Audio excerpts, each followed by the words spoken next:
Hello and welcome to this short review on Fibonacci measurements using the S&P 500 to show examples.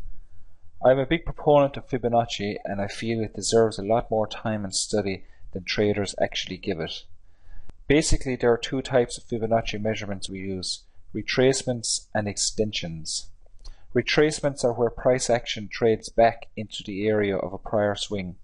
Extensions are where price action trades outside the area of the prior swing. So here we have a typical ABC price advance in a bull market. So to calculate our retracement values, we take our Fibonacci retracement tool, pull it from low to high, and it gives us the our internal measurements: the 38.2%, 50, and 61. These are the most common Fibonacci retracement values, and will also be used for Fibonacci extensions and multiples. But there are other values that I like to use for retracements, and they are the 23.6, often used as the retracement value for a fourth wave, retracing the third wave of an impulsive advance or decline. The 78.6, if we have a deeper second wave or a deep B wave, it's not 78.6 can be the value that price will reverse at. The 88.6 is the actual Fibonacci value, but we use the 90 as a guideline for the internal B wave of a flat correction. So I like to just use the 90 when labeling that B wave. If we use them all together, you can see that the tool gets very congested and it's not very practical if you are starting to use multiples, or if you have other Fibonacci tools that you are trying to line up multiples. So just as a bit of advice, use the basic and most common Fibonacci measurements, which I said, and then if we need to include, you can always just right click and format. That's the Fibonacci retracement tool. The Fibonacci extension tool, then same again, we pull from the extremes from low to high, and then off the swing, the higher swing point. This is what we use to calculate the extension, where the original trend is has corrected and is actually extending. Like that, I used the 38.2, the 50 as well, the 61.8. I tend to use the 78.6% instead of the 50 because I find price tends to react off it more, and it acts as a great support line for price if price tends to break it. The 100 are not shown here: the 113, the 127, the 138, and then as we go on, I take various multiples like the 100 to 200, 300, but I would still use the same internal dimensions like the 38.2, the 50, and the 61. There's the Fibonacci extension tool. If you do not have a Fibonacci extension tool, but you have the means of formatting your retracement tool, you can pull the retracement tool from high to low, and of course all it does is it switches the 38.2 and the 61.8. Just as another word of advice, use the Fibonacci tool correctly, format the tool, and we can include the 38.2, the 50, the 1.6, the 261, or what. There's plenty of other Fibonacci numbers that we can look at later, and that's just a way of using the retracement tool. So we're actually using it upside down. But just as a word of advice, when pulling retracements, we pull from the low to high. Always pull from low to high. So you're using the correct actual values, because when we go using multiple grids, you get very confused. So there's a quick recap. If this was a zigzag we were looking at, we would use our corrective channel lines. Price is broken out of the corrective channel line, which now makes this a basing channel. So we would change our labeling from a C wave to a 1, 2, 3. We'd expect the fourth wave to tag the channel and then advance in a fifth wave. So that's where the Fibonacci retracements will come in. We would look for the extensions can give us the actual retracement values as well as the retracement tool. So if we just take a quick extension, and we'll see we have lines that line up, but this is just an example, so it doesn't show. But just to show you how we would be using different grids at any one time. So here we have the weekly S&P.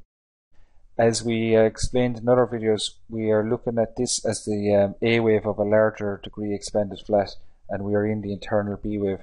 So we can use from the Elliott guidelines the Fibonacci extension tool to locate possible termination points for the B wave. So the first extension point is the 113, and we have the 138.2, and the 127 is another common Fibonacci retracement value, or extension value, sorry.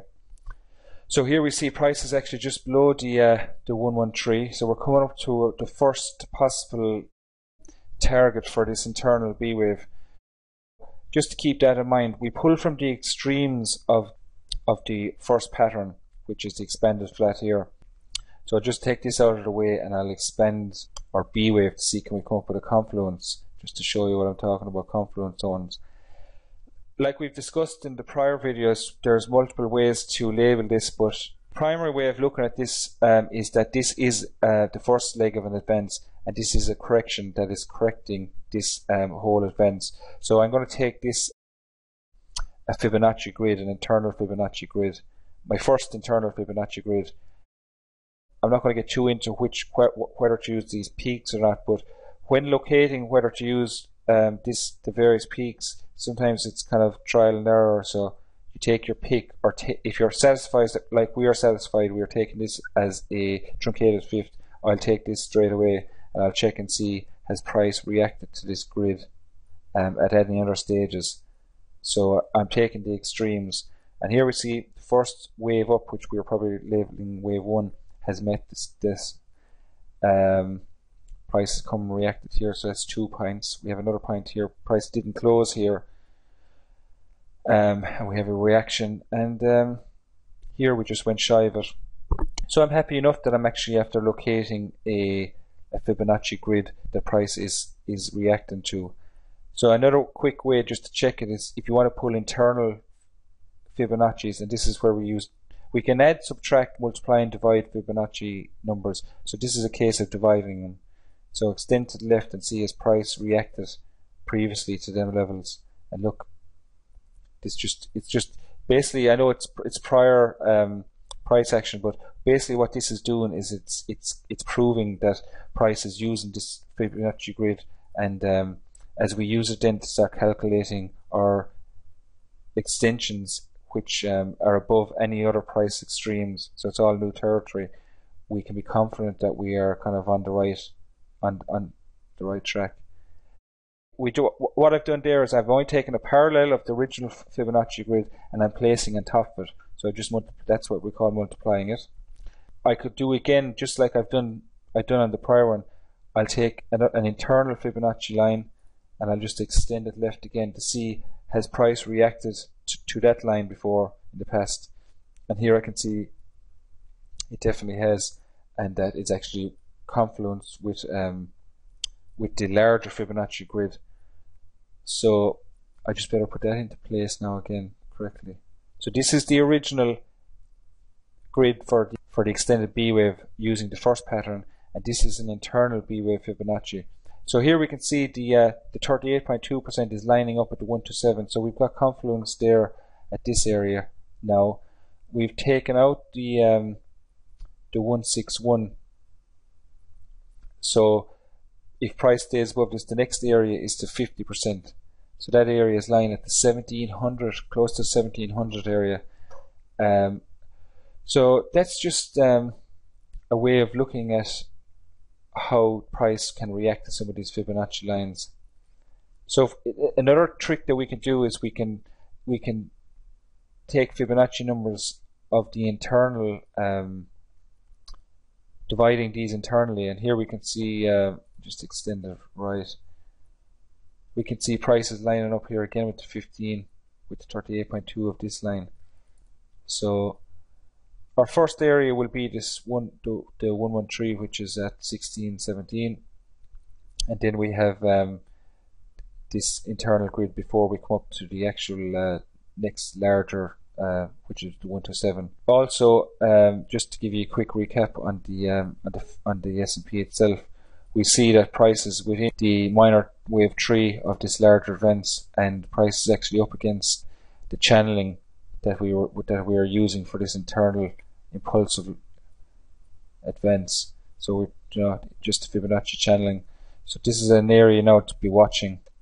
We could get a, although we're only expecting a fourth wave, but we could see price turn down to the 1535 area from this area. Price pushing through this, it would be confirmed that this is actually still within a larger degree third wave and is extending, but going by the internals, we think a reaction is due fairly shortly. Just to summarize, we can use the multiple degrees of trend to come up with what would be more highly probable zones of Fib confluence. These areas will provide more substantial areas of supply and demand. As always, backtest this and get familiar with the steps in locating zones. While it might seem like a lot of effort at the start, it does get a lot easier and quicker. You should get comfortable at measuring both sides of the trend for bull and bear markets. So that was just a short run on some of the Fibonacci techniques I like to use. There's plenty more in the basket. I will cover more on the subscription educational updates, so I hope you enjoyed that. Thank you very much.